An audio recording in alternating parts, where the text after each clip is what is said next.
تحولات تازه تاجیکستان و جهان را از استودیوی مرکزی رادیو آزادی پیشنهاد شما میکنیم. شعله گلخوجه هستم در خدمت شما عزیزان. نخست توجه کنید به سرخط موضوع امروز 5 دکبر. برای ریشداران اجازت نیست. مهاجران تاجیک شکایت دارند که هنگام رفت و برگشت از مرز روسیه ریششان را میتراشند. تا 12 سال زندان بعد انتخاب پرزیدنت تاجیکستان جزا برای خنک‌نظری کارمندان تیب و سرایت کردن به مریضی ها سخت شد. دندانی من کندن به همین دند چشون اپاراتشون من در همین کسل گیپاتیتا گذراندم. 17 سال روی بستر بیماری و یا قطع نفقه یک سربازی معلول والدین میگن تو به حال نمیدانند با پسرشان چی رخ داده است.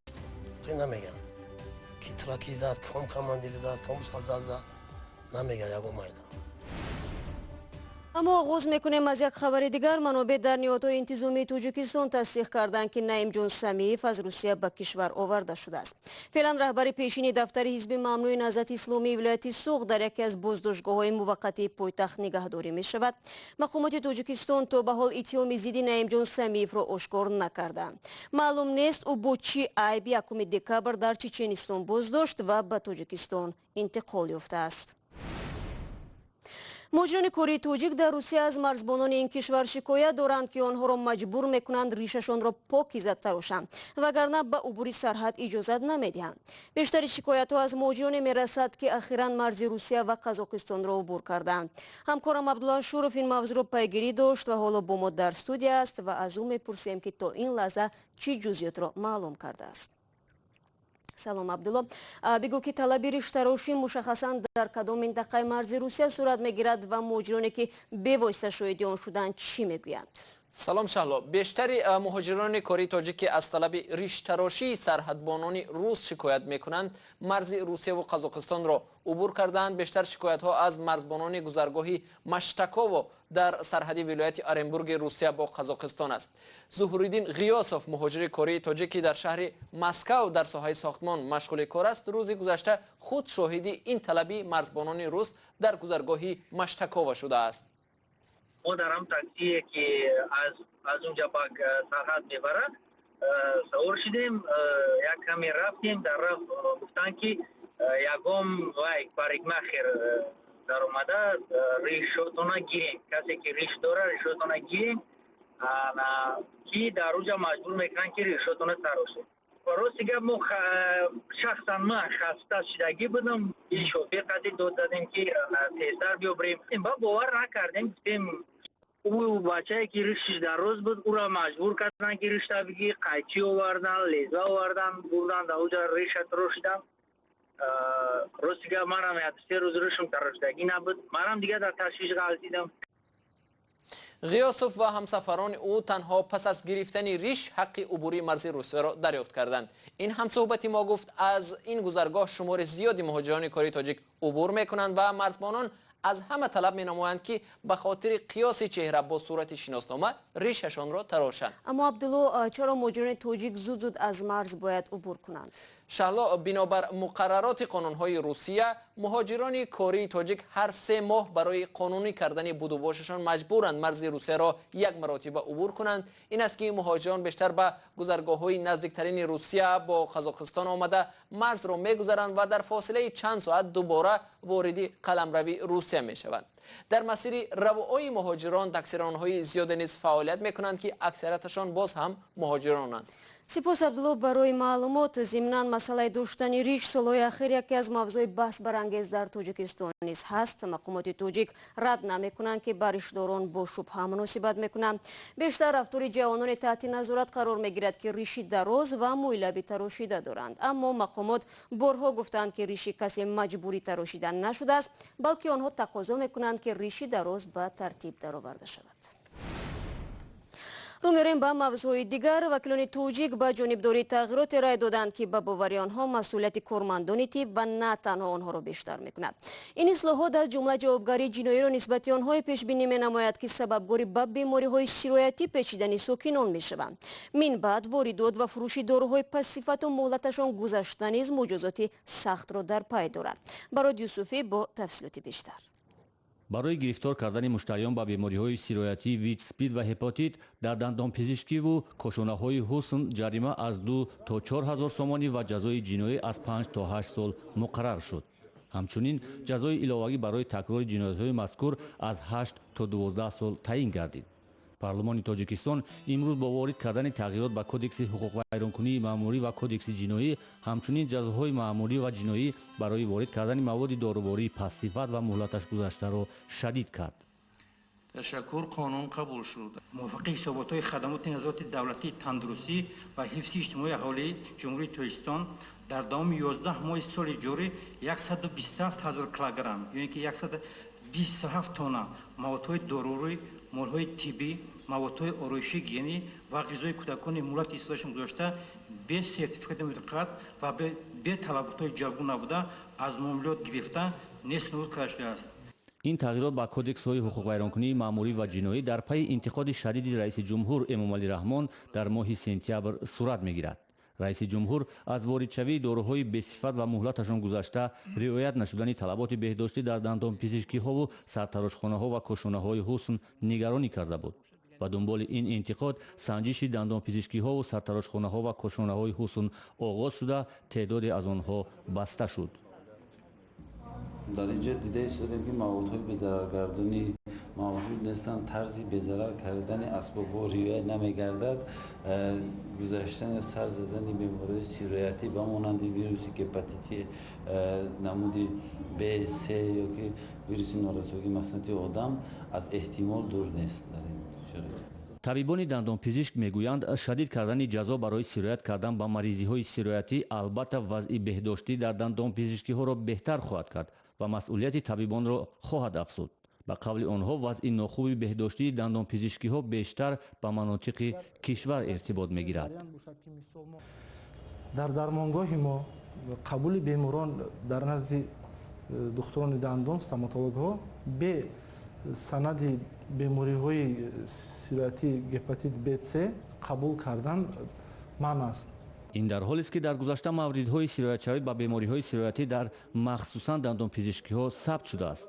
افراد جبردیده میگویند ثابت کردن آنکه محض در دندانپزشکی با بیماری سیرایت شدن خیلی مشکل است، از این رو از دعوای خود دست کشیدند. دندان درد میشم میرم به همین استوماتولوژ با همین اسبابای افلاسشان حتی پریچتکی هم پوشیدگی نبودن، یگام چی هم استفاده نبودن، دندانی من کندم به همین چشون اپاراتشون من در همین کسل هپاتیت گذراندم.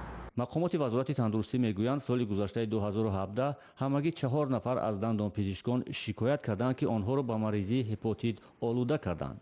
اما مقامات میگویند تصدیق و رد کردن این شکایت ها مشکل است، زیرا آنها خیلی با تأخیر مراجعت کردند و ثابت کردن ادعای آنها خیلی مشکل است. بر اساس آمار خدمات نظارت دولتی سانیتری و اپیدمیولوژی فعلا در تاجیکستان 579 حجره‌های دندانپزشکی، 835 سرتراشخانه و 377 کاشانه‌های حسن رسما فعالیت دارند. امروز در پایتخت آمریکا مراسم ویدو با پرزیدنت 41 آمریکا برگزار می شود. جورج بوش کلونی 30 نوامبر در سن 94 از بیماری پارکینسون درگذشت. او از سال 1989 تا آخر سال 1993 ریاست جمهوری آمریکا را بر دوش داشت. 5 دکامبر مراسم ویدوی جورج بوش را تلویزیون آمریکا نمایش خواهد داد. پیش بینی می شود که در آن پسر جورج بوش خردی، پرزیدنت 43 آمریکا و پرزیدنت‌های سابق آمریکا جیمی کارتر، بیل کلینتون، باراک اوباما و سابق سروزیر کانادا برایان مالرونی حضور خواهند داشت. پرزیدنت 41 آمریکا جورج بوش کلونی 6 دکامبر در ایالت تگزاس در کنار قبر همسرش باربارا بوش به خاک سپرده می شود. اما من برمیگردم به تاجیکستان. یک سرباز معیوب را بعد 17 سال از نفقه ناچیز محروم کردند. سبب این بوده است که مقامات به سند و عکس‌های پیشنهاد کرده والدین این جوان معیوب باور نکردند. آنها تقاضا دارند که ساکن ناحیه بلجوان از تشخیص دوباره بگذرد. طلبی که اجرای آن برای این خانواده کاری آسان نیست. سرگردانی برای 150 سومانی را طاهر سفر قصه میکند. جمشید اختیاری به ارتش تاجیکستان رفت و به قول والدینش بیماری بستری شد. همه خالش که میگن موقع نمیگن. کی تراکی زد، کام کماندیر زد، کام سالدار زد. نمیگه یکم میدم. جمشید را سال 2001 بعد از 4 ماه خدمت به شفاخانه حربی بردند. از همان روز مشکل راه رفتن پیدا کرد و سال 2010 قدرتی حرکت را از دست داد. اومدم تری با این ای سال 2010 با این تری با پشت خواه دیگه تری نشش در زمین کو پوم نمیشه اومد خواه کردم تریش دیگه نخیسته جوش. برایش همان سال نفقه معیوبی درست کردند. 8 سال باز هر ماه 150 سامانی نفقه می گرفت. چند روز پیش مقامات به آنها خبر دادند که جمشید را از نفقهش محروم کردند. آن که بو میگه کمی سه بور ما خوشکی اگه با مرا میره گندم میدره و خاص میدره و نوبت پودا میره. پدرش میگوید جمشید را چند بار معاینه کردند، سندی معیوبی دادند، اما باز از والدین میخواهند او را دیگر باره برای تشخیص طبی بیارند. من سوشم سوز کنم میگم پوش نمیگم من خیلی در صورتش نشون میده میگه که این صورت هایده. در اداره حفظ اجتماعی ناحیه دنقره بر رادیو آزادی گفتند به تشخیص نآوردن جمشید باعث قطع نفقه شد. والدین جمشید میگویند دیگر خسته شدند و نمیخواهند او را در بدر شفاخانه ها گردانند و عذاب بدهند. بالجون قراکمال سونیک مردم نمیسول بالجون دنقره. مسئولین به خبرنگار رادیو آزادی گفتند به والدین جمشید رساند که بیمار را به مرکز ناحیه بیارند، اما پدر و مادر باز هم نمیدانند که چیکار کنند چون که راه به مرکز ناحیه دور است و برای جمشید طاقت فرسا. و دوستانی کل توجیکستان بعد 4 سالی از زندان رها شدن صاحبکار حسن عظیموف او را بر اساس ماده قلابی به جوابگاری جلب کرده است. صاحبکاری که هنوز 11 سال پیش مالک کارخانه عظیم پرنده پروری نویه رودکی بود، این دفعه برای جنایت مربوط به زمین متهم می شود.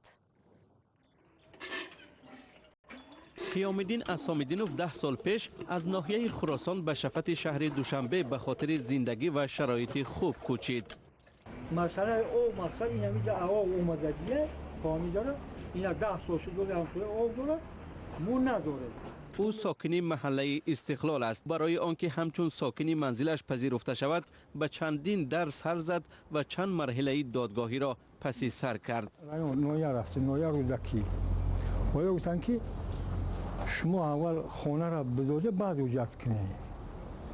ما باز اومدیم خونه بعد تیغ پس بعد خونه را داختیم بعد تیغ پس دادن. باید کمیش اومدن که اوجت شما نمیشه و گفتن شما باید حلنامه کنی. گناهکار این همه سرگردانی های او مدیر شرکت پرنده پروری است. به سببی که حالا نافهمی می نامد قیامالدین اسام‌الدینوف از او برای ساختمان منزل زمین خرید. هستن ولی بسیاری ها نگرفتن. ما گفتم که شما بگی نگرفته دیگه گفتن که ما گفت زورمون نمیرسه، نه برای حلنامه نه به سرتیفیکات.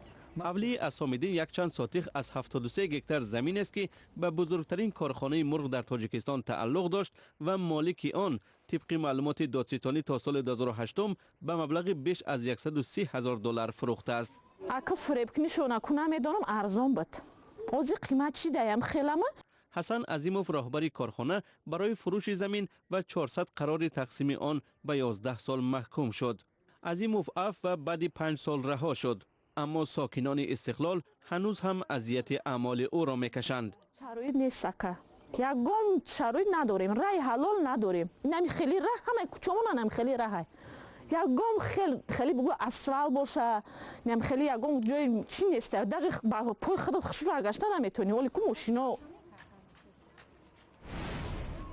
بینندگان عزیز، تسلیت این موضوع را شما میتوانید در یوتیوب تماشا کنید. برای امروز باشد برنامه خبر را خلاصه میکنیم. اگر میخواهید خبرگزارش های از این بیشتر را پیدا نمایید، پس دعوت میکنیم که به وبسایت ما www.azadi.org بروید.